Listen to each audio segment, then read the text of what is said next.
Welcome to the. There we go. Here we go. Here we go. All right. Welcome to the Local Pundit. I'm Josh Anthony. Today, we have the multi-talented, true English gentleman on the show. He's had a career as an actor, writer, producer, director that spans for nearly 30 years with almost 100 credits to his name. He's worked with Guy Ritchie, Jason Statham, Malcolm McDowell, Claire Danes, Benedict Cumberbatch, and most recently, Idris Elba on Apple TV's new hit TV series, Hijack. Highly recommended, by the way. But those are just his on-screen accolades. He's also a very accomplished musician and composer. He studied at the Guildhall School of Drama and has also played on stage with some of the greats, Jamiroquai, James Brown, Take That, and Robbie Williams. The Local Pundit welcomes Mr. Max Beesley. Great to be here, man. Great to be here. Thanks for coming on. Thank you. Thanks for coming on. I really appreciate the conversation, and just it's good to see your face, man. It's good to see you. You too, brother. So I like to kick this off with an origin story. Tell us about your origin story, where you're from, where you everything about you, and just let's start from the genesis. Let's go. Sure. So born 1971 in Manchester, in a suburb of Manchester, South Manchester, called Burnage, which would have been unknown to many until a set of brothers came out from there. Of course, the Oasis brothers, Liam and Noel. They lived probably about a mile from my house in Burnage. And my mum was in Burnage and my father was just up the way in Levenshulme, working class neighbourhoods. Pretty tough upbringing. Not from my parents, but from the environment. It was quite a heavy duty environment. And then at 11, my parents were concerned about where I would go to school. Burnage Grammar was a very, very rough school. And the only other option was Cheetham School of Music. But to get into Cheetham School of Music, you had to be really prolific. You had to be very good on your instrument. There were kids age 10, 11 in there playing Messiaen concertos, by heart, and prodigies, really. Yeah. But there was a little caveat. There was a little tiny thing there, which was they took choristers on at the school for 11 and 12, which I don't know what grades that would be in America, but 11, fifth, maybe 5th, 6th grade, something like that. No. 6th grade and 7th grade. Yeah, that's right. Working out what my daughter's is at the moment. And you do 2 years as a chorister, and it's a job. I mean, you're in every day, Tuesday and Thursday evenings, Sunday service, Christmas days, so on and so forth. And it's a workout. And then at the end of the 2 years where you're studying at the Cheetham School of Music as well, and you're trying to get better on your instrument, they re-audition you when your voice breaks. If you are good enough to stay in the school, they'll take you. And if not, they let you go. And they let an awful lot of choristers go, which is awful because you fall in love with the place by that point. Yeah. And I thought I wasn't good enough as a pianist, as a classical pianist. The kids in there were insane players, Prokofiev, Rachmaninoff, already at that age. But I thought if I do that as a second instrument, and I'll do percussion, timp, snare drum, military snare drum, tune percussion, and actually at about 12, I asked one of my teachers, I said, why don't we as percussionists play what the violinists play in our year? They're all playing Paganini violin concertos, so shouldn't we be playing Paganini violin concertos on the marimba? Or shouldn't we, for instance, be playing Bach flute sonatas on the vibraphone, and so on and so forth? And the school now has an incredibly successful percussion department, and the tuned percussion players are brilliant. And we started doing that, and I did my audition when my voice broke at 13. I'm very thankfully kept my place there. They awarded us a scholarship because it was insane dough. Even in like the early 80s, it was about $20,000 a year, and obviously we couldn't afford that. And that was it. And so I stayed at Cheetham's till I was 18, and an amazing education there: composition, orchestral playing, small ensembles, classical music, and the piano kept coming on. And in my own spare time, I'd do my own sort of jazz piano, and I'd work out specific things myself and compose a little bit. And then when I was 18, I did 5 auditions to the Royal Northern, the Royal College, the Trinity, the Academy, and the Guildhall in London. I got in all of them, which was amazing, and I chose the Guildhall because it was quite a relaxed environment there, School of Music and Drama.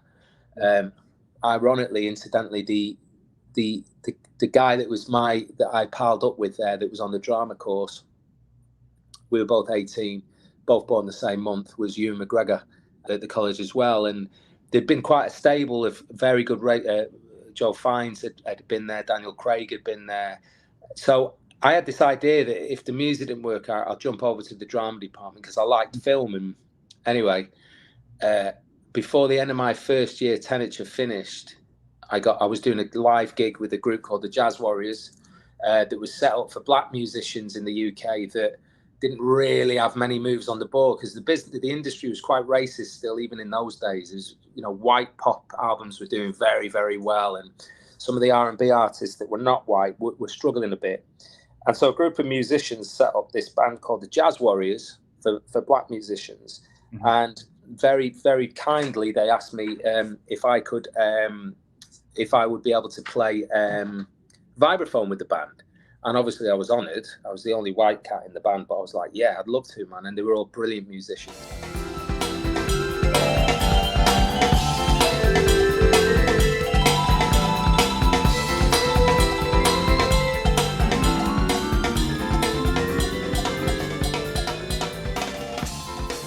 Anyway, we did a gig, and Steve White, who is Paul Weller's drummer, was in the audience. And he came up to me after. I'll wrap it up now, and then we can carry on. But he came up to me after the show. I love it. Yeah, and he said to me, "That was great, man." I said, "Thank you so much." And I was young and I was hungry. I was pretty good on the instrument, on the vibraphone. And he said, "Do you play any other instruments?" I says, "Yeah, I play keyboards and percussion and drums. Actually, multi-instrumentalist, really." And he said, "Well, my boss at the moment is a guy called Paul Weller." And I was like, right. And I'd heard the name, yeah, but I wasn't au fait with all of Paul's stuff at this point. He said, "Can you get down to Solid Bond Studios on Monday, like 10 o'clock, meet Paul, because there might be an opening in the band?" And I says, "Yeah, no problem."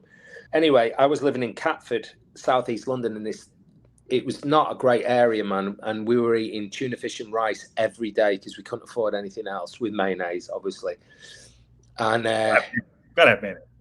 You got our mayonnaise. And we were poor, man. We were poor, but studying at the Guildhall. Yeah. Anyway, cut a long story short, I went into the Solid Bond Studios. I met Paul. The minute I saw him, I went, "Oh yeah, God, I know who he is. He's a wonderful, great songwriter." And to this day, I think he's one of the best British songwriters we've ever produced. I think he's amazing. And he sat down, and he had a very famous tune called "That's Entertainment" that the Jam used to play, and he started playing it. A police car and a screaming siren, pneumatic drill and ripped up concrete, a baby wailing, a stray dog howling, the screech of brakes and lamplight blinking. That's entertainment. I was listening by ear and started playing along with him, and with a few things. And then he said, "Just wait here a second." He went into his dad's office, John, who was a great character, and he said, "Oh, go and have a word with me dad, will you, Maxie?" I says, "Yeah." So I was only 18, man, and I walked into John's big office. He sat behind this huge mahogany desk, big leather chair, and he just said, "Well, Paul wants you to do the gig," and he said it would be $750 a week. We'll get all your clothes. TVs will be included. Clever, yeah. And I was just like, wow. And that was it, man. And that was my foray into the session world, because at that point, the acting was over there. My whole goal, I wanted to be a very successful session musician, playing either drums, keyboards, vibes with artists. And in actual fact, I wrote a list of 20 people that I wanted to play with when I was about 14. Mm-hmm. And by the time I'd switched over to acting, which was about 4 years later, I'd worked with 18 of them. Michael Jackson and Prince were the last two to this day that I hadn't ticked off on the list, So I had a really prolific career as a musician before I watched Raging Bull. And my father said, "You need to watch this movie." And I watched De Niro in that film, and I had empathy for him at the end of the film. This horrible character, LaMotta was horrible, really. And I went, well, that's such an amazing thing that he's done that. He's portrayed this guy, but there's some vulnerability about him, and I feel for him a bit. That's a clever thing to do as an artist. Right, I want to be an actor. And I phoned up an acting coach. I'd been playing drums with George Michael. I was doing the Berlin MTV Awards, and we had all the supermodels with us. And there was one lovely girl who was on that job that knew De Niro. And I said to her, who does he recommend as an acting coach in New York? And she called me back. She went, this is a woman, Sheila Gray, New York, loosely method-based acting teachings. And I just called her. I says, hi, Sheila, I'm in New York. Can I come and see you? She's like, yeah, what are you doing? I was in Levenshulme. I was in South Manchester. I said, I'm doing theatre. But I'd like to drop in and see you for a class. She went, great. What theatre are you doing? I love theatre. And I was like, Chekhov's The Seagull. She's like, really? Where? Which theatre? Oh, it's off Broadway. I can't hear you, Sheila. Sorry, I was just lying. The landline. Yeah. But I went out there anyway, in short. I went out there, studied for about 4 or 5 months, came back to the UK, and then my agent in the UK, she wasn't aware of my music jobs that I was doing, and she just went, forget about music if you're going to do acting and be taken seriously. That's it. And I went, okay. And so I put the brakes on the music at that point in 1994. So that's the start. You already had that, incredible early career of being a musician. I mean, that's incredible, Let me ask you this. I ask a lot of musicians this. So did you have to study music, or did it just come to you? Because I've watched you play over the last 20 years. I've seen you, did it just come to you? Obviously your dad has history of being a musician and very talented as well in his own right. But did it just come to you? Was it something that just came easy, or you had to study at it? It's interesting. It's a very good question. So there are naturally gifted players, and then there are players that work and work and work and work. Now, these guys that can do 6, 7, 8 hours practice a day might never, ever have the magic that a naturally gifted player has. I was really very, very lucky in that my mother was a jazz singer, amazing jazz singer. My dad's a drummer, great player. And I had the appetite for work, but I will, in hindsight, I do think that I was lucky enough to be gifted with music a little bit as well. And the case in point in that is like I say, you could have a cat that would be in his practice room for 9 hours a day, and not quite get that magic thing on a performance or in the studio or something like that. And I shamefully say, I mean, I wouldn't do more than half an hour practice a day. And in fact, I used to go into my tune percussion lessons with the teachers, and I used to sight read the music and say, I've been practicing all week, but I'd just be reading it for the first time, and that got my reading really good. And then I had this really great New Zealand teacher called Graham Johns, and he came in, and the jig was up, man. He knew what the coup was. He went, "You've been practicing all week, have you?" I says, "Yeah."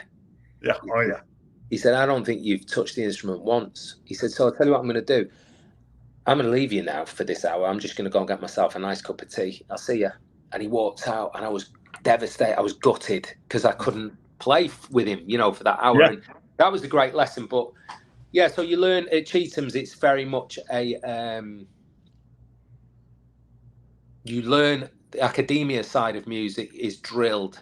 You learn to write, you learn to score, you learn to listen to a choral part or a fugal, Bach fugal thing, and you get 3 listenings, and you got to have it written down what everything's doing. So you tune, and you're taught very, very, very well.